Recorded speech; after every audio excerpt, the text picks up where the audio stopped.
Hi guys, it's Muddy Gamer here. Hope you're all well. Slightly belated review because due to work commitments, etc., I haven't been able to get around to actually do a video review, and plus my open broadcast software has decided to buckle on me, so I've got to re-download it and sort stuff out from there. So I'm going to give you a quick overview of the HOTAS and how much I've been impressed by it. There are a few little things.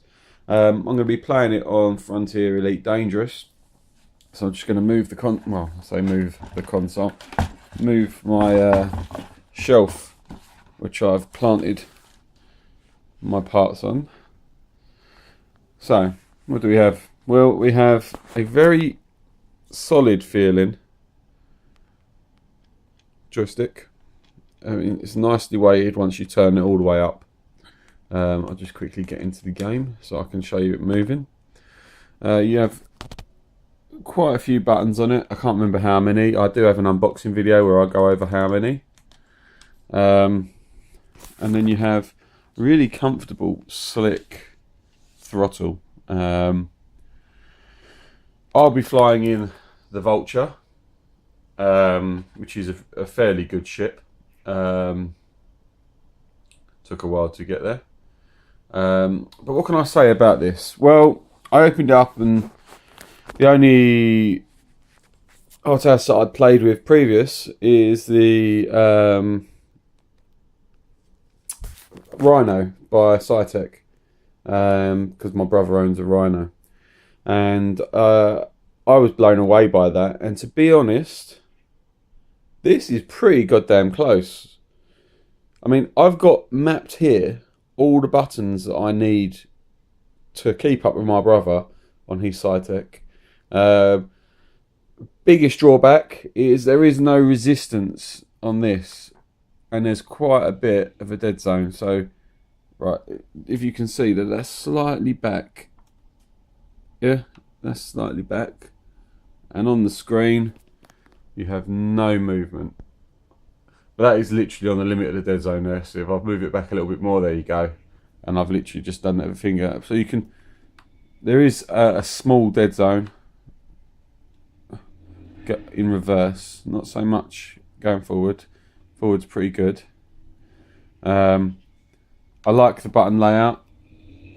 I have my frame shifts set to there, and my hyper jump to there, or whatever you want to call it. Boost is there, and that's put away my weapons. Then I have target, next hostile target, target wingman's target, drop my landing gear. On here I use the top hat for up thrust, down thrust, left thrust, right thrust. Secondary weapon there, primary is on the trigger. That is to select varying parts of the ships, so like drive, FSD, shield. You have a button here which I don't use. I can't see if I can get that for you. This one here. I don't use that because I find that I just hit it with my finger when I've got quite big hands, and I hit it with my finger while I'm trying to when I'm in combat and I'm trying to get the better of the opponent. I did have them set quite close together and put on my stall there. But I found that was a bit too restricted. They were just too close to have that and that. And the cable is short. On my review, I was like, oh, we don't need a massively long cable. No, I wanted to have this set further back, and I was going to build some arms on my chair. But I can't do that because the cable's not long enough to go underneath. But that's no real hardship. I've just got a curved shelf and put that there. They are reasonably heavy, as in if you were on a desk, a computer desk, it'd be fine. But because I'm not, I needed a bit of blue tack just to stop it moving forward and back, and it does a pretty good job. I'll show you. There is a little bit of a dead zone on this. So how can I do this with this sort of? So if I just tip it forward a little bit, there you go, tipping it forward, tiny dead zone, tiny, and then just a little bit further forward, and it starts moving. So I would probably say 3 mil of movement. Now, you haven't got 3 mil of movement on the Rhino, but the Rhino's £170. Now this cost me £36 delivered, I believe. I can't remember right now, but I think it was £36 delivered. This is quite nice. You rest your hand on it. It doesn't. The stick is quite solid. I found with the Rhino, when I took my hand off it, it sort of was almost over here somewhere, so it didn't centre.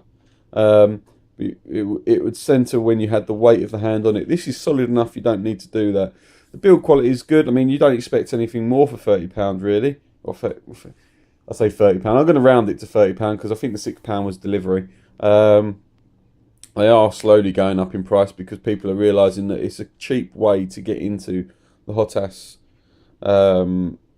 gameplay sort of area, and it really doesn't disappoint. I can't rate this highly enough, really. I mean, you get completely immersed in this game.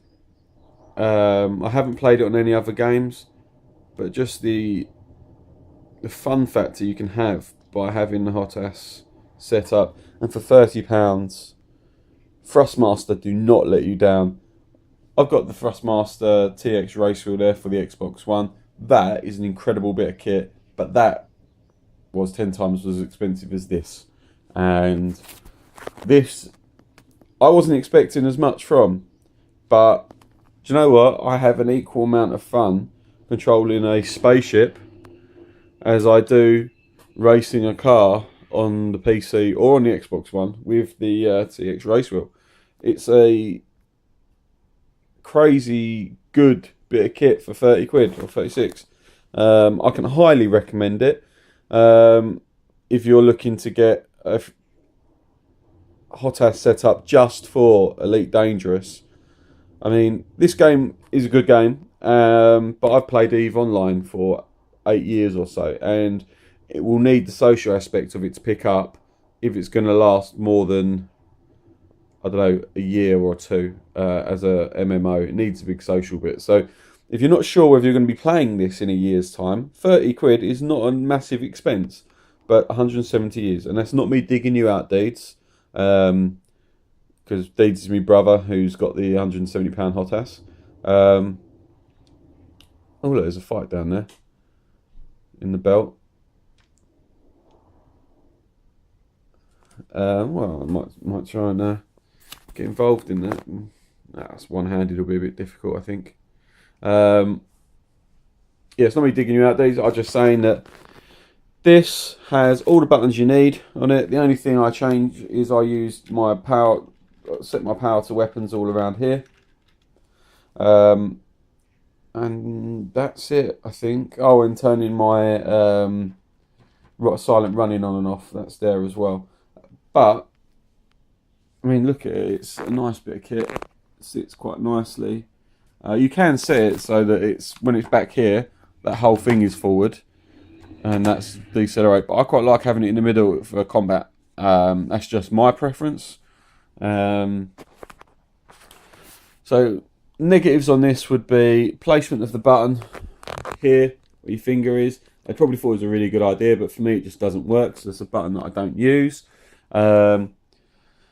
I would say build quality, but for £30 I can't say build quality. I spend £30 on food when I go out for lunch, so for the price of a nice lunch, I've got HOTAS. It might have been nice if they put some rubber there or something, just to make it a bit grippier.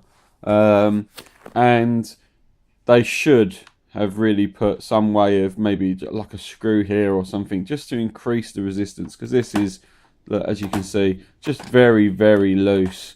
When you're playing, you don't notice it.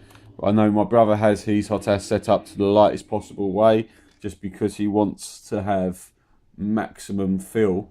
But this is not like any force feedback or anything, because it's so cheap. but the button layout's perfect.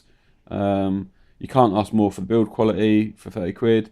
I would say, guys, go get this. If you've been thinking about it, stop thinking about it. Just go get it. Start playing with it. I was playing Elite Dangerous with an Xbox controller. I will do a video at some point, can't say when, of how to set that up and make it doable. I think the way I had it was, this was effectively the throttle. That was left and right yaw, and then you had roll, which was left and right, and then pitch up and down, and then you had left, right, up, down for just maneuvering when you're landing, and then I allocated the buttons for firing, much like Call of Duty. But I'll get onto that in another video. Thank you for coming and looking at this video. If you've stayed to the end, I have jabbered on quite a bit. I've been Muddy Gamer. I hope you've enjoyed it. If you have enjoyed it and it's helped you in any way, please remember to like and subscribe. It does help. And I'll be putting some more content up shortly. If you have any questions, feel free to ask and I'll answer them as soon as I can. I have my phone linked up through Google, so as soon as there is a question on there, it does tell me, so I can answer them pretty quickly. But yeah, so hope you're well, and I'll see you in the next video.